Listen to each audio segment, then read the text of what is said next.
Shark और चारा मछलियाँ। एक लड़के ने पानी से भरे एक बड़े टैंक में शार्क को डाला। कुछ देर बाद उसने उसमें कुछ चारा मछलियाँ डाल दी। चारा मछलियों को देखते ही शार्क तुरंत तैरकर उनकी ओर गई और उन पर हमला कर उन्हें खा लिया। उस लड़के ने कुछ और चारा मछलियाँ टैंक में डाली और वे भी तुरंत शार्क का आहार बन गई। अब उस लड़के ने एक कांच का मजबूत पारदर्शी टुकड़ा उस टैंक के बीचों बीच डाल दिया।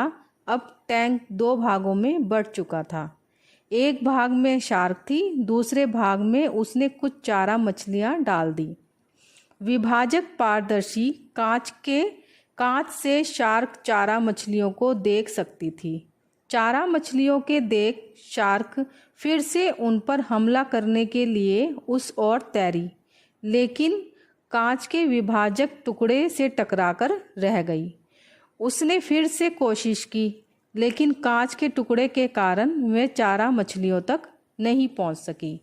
शार्क ने दर्जनों बार अपनी पूरी जोर जबरदस्ती के साथ चारा मछलियों पर हमला करने की कोशिश की, लेकिन बीच में कांच का टुकड़ा आ जाने के कारण वह असफल रही। कई दिनों तक शार्क उन कांच के विभाजक के पार जाने का प्रयास करती रही, लेकिन सफल ना हो सकी। थक हारकर उसने एक दिन हमला करना छोड़ दिया और टैंक के अपने भाग में रहने लगी।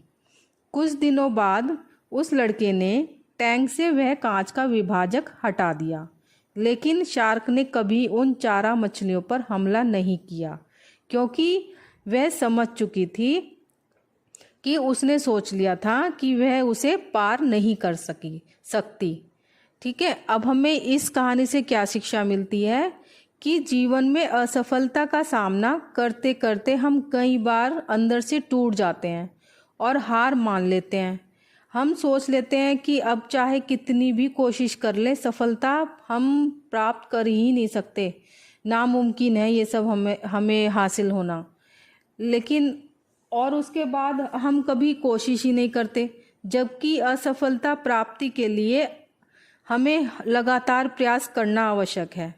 परिस्थितियाँ कैसी भी हों, बदलती रहती हैं परिस्थितियाँ, तो इसलिए कभी भी अतीत की असफलता को दिमाग पर हावी ना होने दें और पूरी लगन से मेहनत करें। फिर मेहनत सफलता आपके कदम चूमेगी।